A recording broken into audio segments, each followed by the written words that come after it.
Ini dia perbedaan eh, PPJ manual atau berjalan kaki dengan lori, PPJ dengan lori. Nah, kenapa PPJ itu menggunakan lori? Kenapa nggak jalan kaki aja?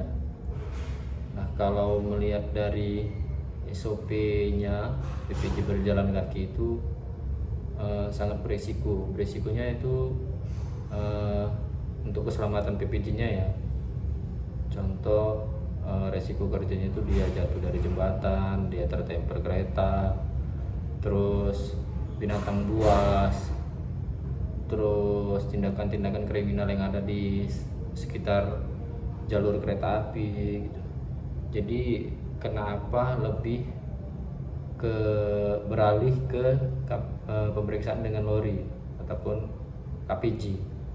Jadi lebih efisien. Kenapa? Untuk keselamatan petugasnya, lebih ke keselamatan petugasnya,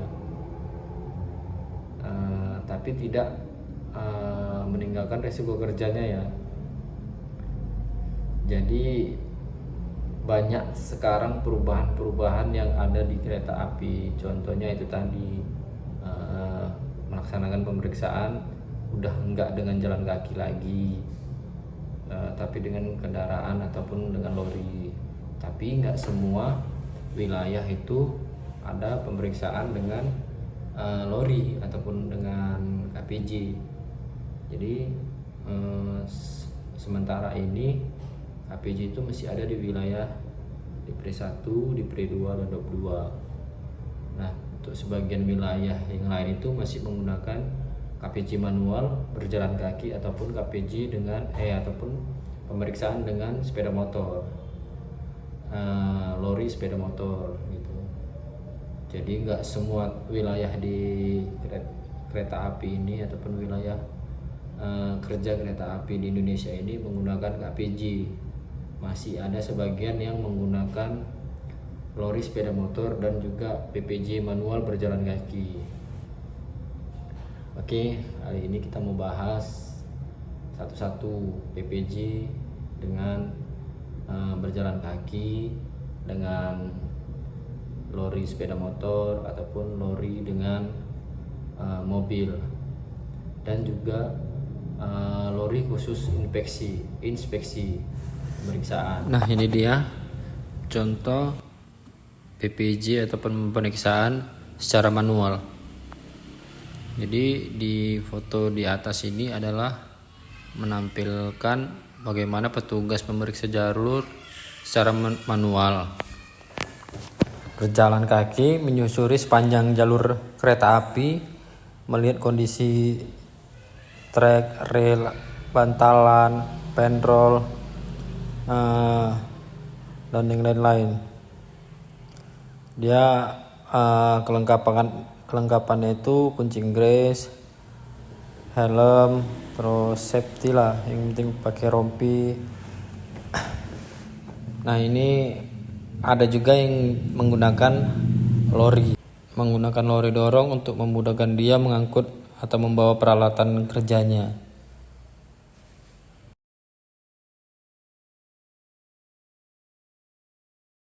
Jadi seorang PPJ itu bertugas memeriksa jalur kereta api untuk memastikan bahwa jalur yang akan dilewati kereta api sudah dalam kondisi aman.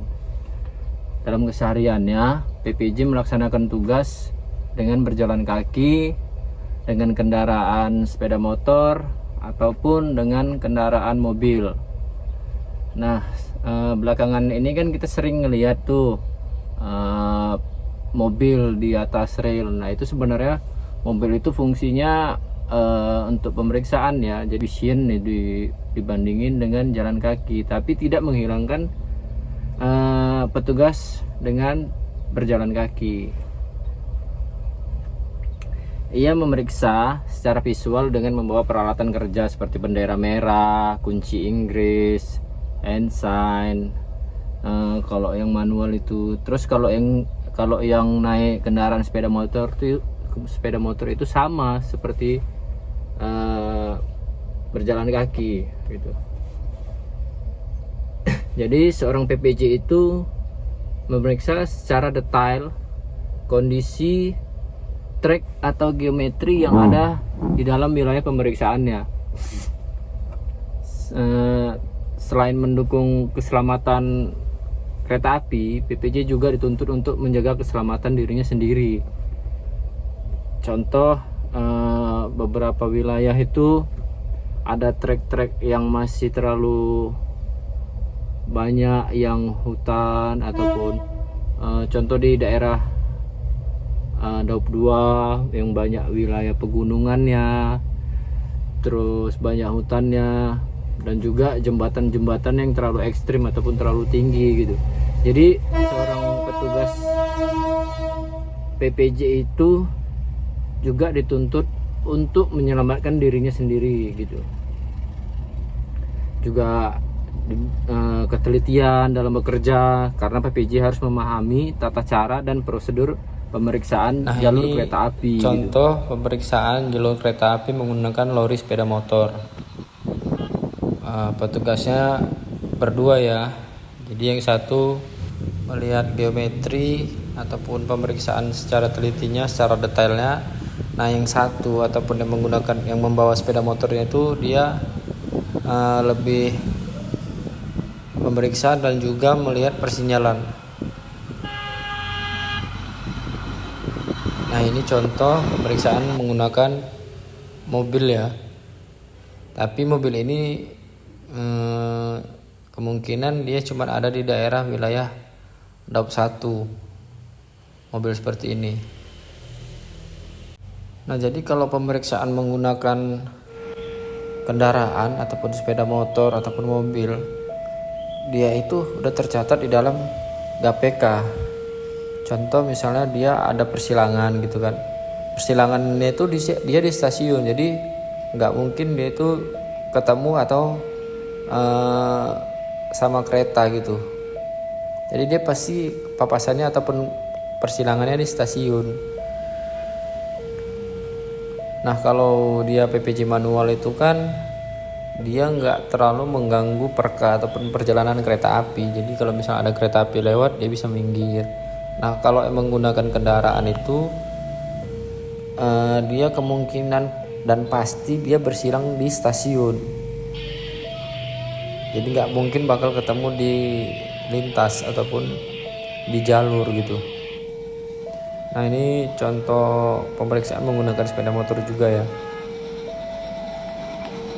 Ini sepeda motornya itu udah dimodifikasi khusus untuk di jalur kereta api.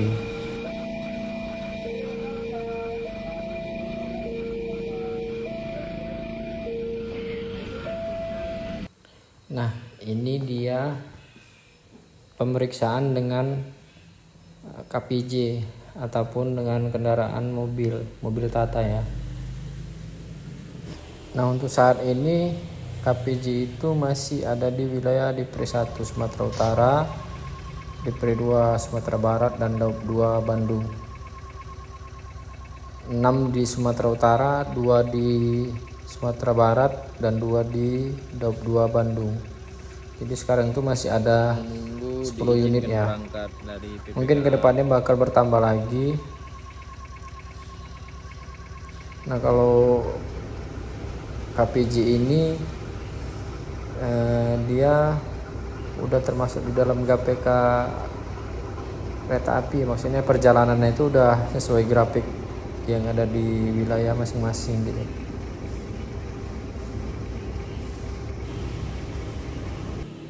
Nah kalau ini lori inspeksi. Jadi fungsinya lori itu untuk sama sih kayak macam kendaraan pemeriksa juga, tapi lori inspeksi ini jarang dipakai. Kalaupun dipakai itu dia hanya untuk pejabat setempat untuk melakukan pemeriksaan gitu. Jadi dia nggak setiap hari sama kayak macam kendaraan pemeriksa. Jadi dia hanya sekali-sekali gitu. Kalau pas ada mau persiapan angkutan Nataru, angkutan Lebaran, ataupun pas pejabat setempat itu mau melakukan inspeksi di lintas menggunakan lori ini. Nah ini dia lori inspeksinya ya, ataupun biasanya kita bilang itu dressing kalau kami bilang. Jadi lori ini digunakan khusus sewaktu-waktu gitu. Jadi dia nggak reguler sama kayak KPJ. Dan setiap daerah itu lori inspeksinya beda-beda ya bentuknya. Walaupun fungsinya sama, tapi beda-beda di setiap wilayah ataupun setiap daerah. Nah, kalau yang biasa membawa lori dressing itu ataupun yang itu motorisnya ya. Jadi dia dari UPT mekanik yang biasa bawa dressing gitu. Bukan masinis juga.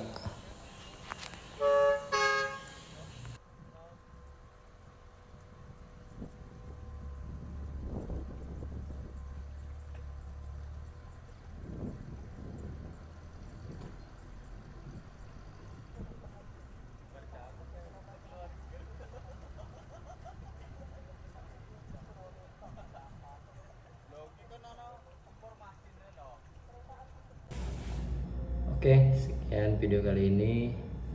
Jangan lupa tulis di kolom komentar jika ada pertanyaan ataupun hal-hal yang lain. Terima kasih.